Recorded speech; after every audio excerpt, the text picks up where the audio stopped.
Global investor summit की अब बात कर लेते हैं। इसमें निवेश बढ़ाने के लिए विदेश गई टीम योगी आदित्यनाथ के पास अब वापस लौट आई है। विदेश से वापस लौटे सभी मंत्री आज मुख्यमंत्री योगी आदित्यनाथ को विदेश दौरे की रिपोर्ट देंगे।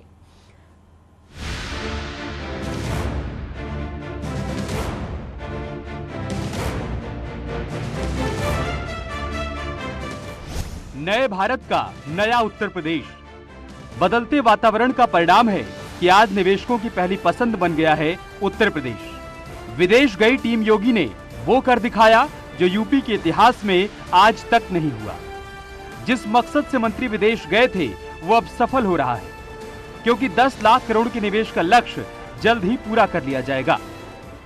मैं धन्यवाद दूंगा अपने शीर्ष नेतृत्व मोदी जी को, योगी जी को, कि उन्होंने एक ऐसा माहौल बनाया है उत्तर प्रदेश का और देश का कि दुनिया में इन्वेस्टर, हमारे खुद के भारत के इन्वेस्टर जो इस देश से दूसरे देश में जाके इन्वेस्ट कर रहे थे वो तैयार हो गए हैं, और उनके साथ दूसरे देशों के इन्वेस्टर जो है इस देश में ग्लोबल इन्वेस्टर समिट में आने के लिए तैयार हो गए, क्योंकि उन्होंने इस बात को सराहा कि गुड गवर्नेंस, जो यहाँ की जो बिजनेस पॉलिसी है, जो हमारी है, जो वन विंडो सिस्टम है इजी गोइंग बिजनेस का, और यहाँ का जो पहले का विधानसभा जो परिदृश्य होता था अब बहुत बदल गया। अब यहाँ डॉक्टर, इंजीनियर, वकील, पीएचडी, पोस्ट ग्रेजुएट, ग्रेजुएट और महिलाएं, युवा, नौजवान, किसान, ये सारा मिलके विधानसभा चल रहा।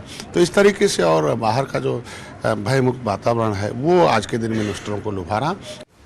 प्रधानमंत्री मोदी ने जिस आत्मनिर्भर भारत का सपना देखा है, $5 ट्रिलियन वाली अर्थव्यवस्था बनाने का महान लक्ष्य रखा है, इसे साधने में उत्तर प्रदेश अग्रणी भूमिका निभा रहा है।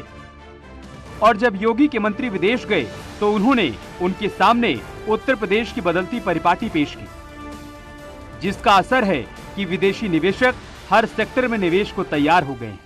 दुनिया में कहते हैं collection the information, the development of the knowledge, the development of the knowledge the decide the wrong and right. तो मैं ये कह रहा कि दुनिया में जब जानकारी इकट्ठी होती है तो पता चलता है कि बिना निवेश के, बिना इन्वेस्ट के, बिना इंडस्ट्री के रोजगार के साधन नहीं बढ़ सकते हैं। अभी आपको बताऊं कि मैं अभी गया ब्राजील में, तो गिरी गाय यहाँ की है, यहाँ की गाय 100 साल पहले गई और उसका क्लोन वहाँ बनाया और 80 लीटर से ऊपर दूध दे रहे। तो ऐसे में वो टेक्नोलॉजी यहाँ आ रही है।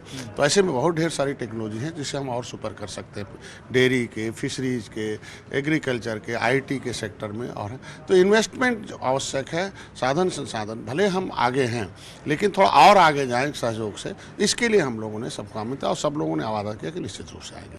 केशव प्रसाद मौर्य हूँ, ब्रजेश पाठक हूँ या फिर संजय निषाद, इनका विदेश दौरा पूरी तरह से सफल रहा।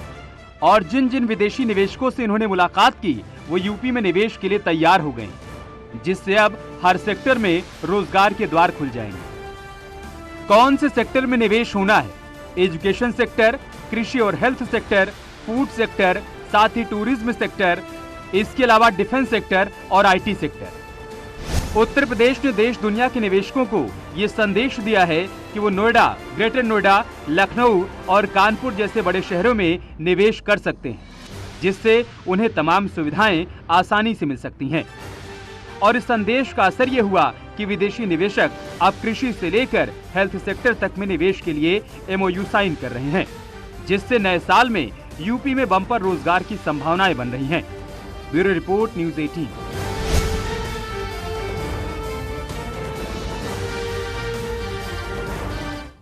और चलिए इस पर ज्यादा जानकारी के लिए रुक करते हैं। मोहम्मद शबाब लखनऊ से हमारे साथ जुड़ गए हैं। मोहम्मद शबाब, आज सीएम योगी आदित्यनाथ के साथ मुलाकात होने वाली है उस टीम की जो विदेश में गई थी दौरे पर, ताकि इन्वेस्टमेंट ज्यादा से ज्यादा बढ़े और ग्लोबल इन्वेस्टर समिट का जो लक्ष्य है वो पूरा हो सके। कितने बजे मुख्यमंत्री के साथ ये मुलाकात रहेगी, जहां पर अपनी रिपोर्ट भी पेश करनी होगी इन मंत्रियों को? बिल्कुल, देखिए उत्तर प्रदेश में ग्लोबल इन्वेस्टर समिट होना है। 10 फरवरी से 12 फरवरी के बीच 3 दिवसीय ये ग्लोबल इन्वेस्टर समिट होना है। 1 ट्रिलियन इकोनॉमी का लक्ष्य उत्तर प्रदेश सरकार ने तय किया था और उसके लिए सभी कैबिनेट मिनिस्टर बड़ी टीम के साथ विदेशी दौरों पर गए थे। नंद गोपाल गुप्ता नंदी, जितिन प्रसाद, सुरेश खन्ना, इसके अलावा विधानसभा अध्यक्ष सतीश महाना, ब्रजेश पाठक, उप मुख्यमंत्री केशव प्रसाद मौर्य, संजय निषाद, यानी कि जो पूरी कैबिनेट की मंत्रियों की टीम थी वो अलग अलग देशों के भ्रमण भ्रमण पर गई और वहां से जो बेहतर चीजें हो सकती हैं, वहां पर जो इन्वेस्टर के निजाम हो सकते हैं, वो कैसे उत्तर प्रदेश में आ सकते हैं, इन तमाम बातों पर चर्चा हुई, विचार विमर्श हुआ। कैसे इंडस्ट्री को बढ़ाया जाए, कैसे कृषि उत्पादों को बेहतर किया जाए, कैसे IT सेक्टर में क्रांति लाई जाए, कैसे हेल्थ सेक्टर में उत्तर प्रदेश और बेहतर हो सके, इन तमाम बिंदुओं पर जो है बातचीत हुई है, चर्चा हुई है, विचार विमर्श हुए हैं, बहुत सारे MOU साइन हुए हैं, सबको निमंत्रण दिया गया है उत्तर प्रदेश आने का। लगभग सभी मिनिस्टर उत्तर प्रदेश लौट आए हैं और आज शाम को 4:30 बजे मुख्यमंत्री के साथ मंत्रियों की मुलाकात होगी, बैठक होगी।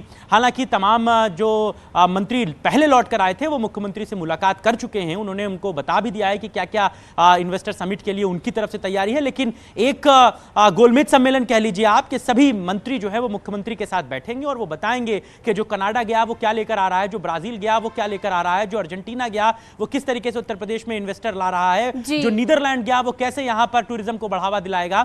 इन तमाम बिंदुओं पर जो चर्चा है, जो विचार विमर्श है वो किए जाएंगे। विदेश जाकर कितना मुख्यमंत्री ने 5 कालीदास जो है ये मंत्री निवेश लेकर आए उत्तर प्रदेश के लिए, उसी को लेकर आज रिपोर्ट इन्हें पेश करनी होगी। बहुत शुक्रिया आपका इस तमाम जानकारी के लिए।